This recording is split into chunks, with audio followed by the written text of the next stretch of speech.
জুলাই আগস্টের অভ্যুত্থানে যে হত্যাকাণ্ড ঘটেছে সেটির দায়ও নিচ্ছেন না, এতগুলো দুর্নীতির দায়ও নিচ্ছেন না, এবং আপনার দলের যে পতন হয়েছে সেই দায়ও নিচ্ছেন না। এখন যে নেতাকর্মীরা আপনাদের কোনো দিক নির্দেশনা পাচ্ছে না, আপনার দলে যে এখন কোনো চেইন অফ কমান্ড নেই, কোনো স্পোক পারসন নেই, তো কেমন করে আপনি জেগে উঠবেন? দুর্নীতির দায় স্বীকার করি নাই, খুন গুমের দায় স্বীকার করছি না, আমাদের ব্যর্থতার দায় স্বীকার করছি না, এই কথা বলে আপনি যেটি বুঝাতে চান, আমি আপনাকে এক কথায় শুধু বলবো, ইতিহাস যেদিন তার নিজের ইতিহাস সে নিজেই লিখবে, সেই দিনই প্রমাণ হবে যে আমাদের ব্যর্থতা কি ছিল, আমাদের সফলতা কতটুকু ছিল। এই যে বিপ্লব হলো বা অভ্যুত্থান হলো, এই অভ্যুত্থানে আপনার রাজনৈতিক দলের কোনো ভুল ছিল কিনা? আমার দলের রাজনৈতিক ভুল ছিল না, তবে আমাদের ব্যর্থতা ছিল। IPCO brand selects only the best products for our customers. ব্যর্থতা এবং গ্লানি দূর করে পুনরায় জেগে উঠতে হলে তো ব্যর্থতাটি স্বীকার করতে হবে, দায় নিতে হবে। আপনারা তো জুলাই আগস্টের অভ্যুত্থানে যে হত্যাকাণ্ড ঘটেছে সেটির দায়ও নিচ্ছেন না, এতগুলো দুর্নীতির দায়ও নিচ্ছেন না, এবং আপনার দলের যে পতন হয়েছে সেই দায়ও নিচ্ছেন না।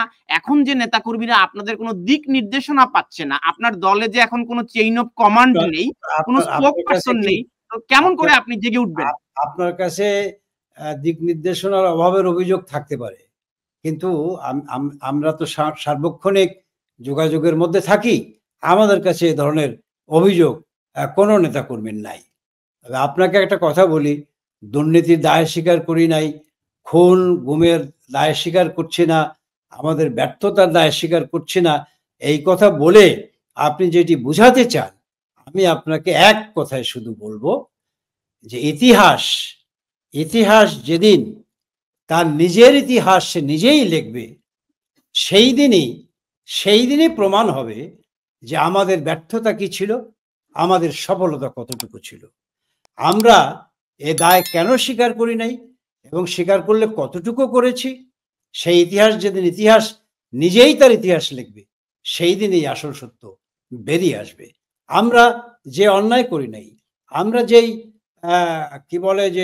যেই জুলুম, যেই অত্যাচার আমরা করি নাই, সেটি আমরা দায় কেন স্বীকার করব?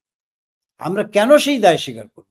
অবশ্যই তো আমি এক কথাই বলেছি, চলার পথে এই দীর্ঘ সরকার পরিচালনার জায়গায় ব্যর্থতা এবং ভুল ত্রুটি ছিল, থাকাটাই স্বাভাবিক, এবং সেই জন্যে অবশ্যই আমরা আমাদের নিজেদের কাছে আমাদের মূল্যায়নের জায়গায় নিশ্চয়ই সেটিকে আমরা মূল্যায়ন করি, কোথায় আমাদের ভুল ছিল, সেই ভুল থেকে কি শিক্ষা আমাদের নেওয়া উচিত এবং সেই শিক্ষা নিয়ে কেমন করে আগানো উচিত, সেটি তো আমাদের মূল্যায়ন আছে। সহজ করে বলি, জুলাই থেকে অগাস্ট পর্যন্ত এই যে বিপ্লব হলো বা অভ্যুত্থান হলো, এই অভ্যুত্থানে আপনার রাজনৈতিক দলের কোনো ভুল ছিল কিনা আপনার উপরে ছেড়ে দিচ্ছে, আপনি আত্মসমালোচনা করুন, কোন জায়গায় ভুল ছিল কিনা।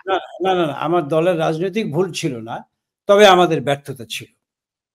কোন জায়গাটিতে আপনাদের ব্যর্থতা ছিল বলে মনে করছেন? আমি বলছি, আপনি একটু ধৈর্য ধরে শোনেন, আমি বলছি। আমাদের বাংলাদেশ আওয়ামী লীগের দীর্ঘ রাজনৈতিক জীবনে এটি আমার এখন পর্যন্ত ব্যক্তিগত মূল্যায়ন, দীর্ঘ রাজনৈতিক ইতিহাসে আমাদের দুটি বড় ব্যর্থতা আছে।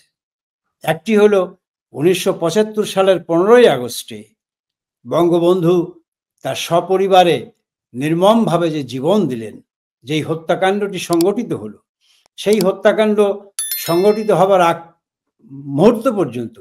পূর্ব মুহূর্ত পর্যন্ত আমাদের এই তথ্য এবং এই সতর্কতা অবলম্বনের জায়গায় যতটুকু আমাদের জানার ছিল, সেই জানার বাইরে আমরা ছিলাম। সেই তথ্য সংগ্রহের ক্ষেত্রে বা বঙ্গবন্ধুর হত্যাকাণ্ড সংগঠিত হতে যাচ্ছে এমন একটা ঘটনা আমরা আগের থেকে জানতে পারি নাই। এটি আমাদের একটা ব্যর্থতা, বড় ব্যর্থতা। এবং জুলাই আন্দোলন বলেন এবং 5ই আগস্টের যেই ঘটনাটি ঘটলো, সেটির ক্ষেত্রেও আমরা অনেক জায়গায় অনেকের থেকে অনেক জায়গায় অনেক কি বলে যে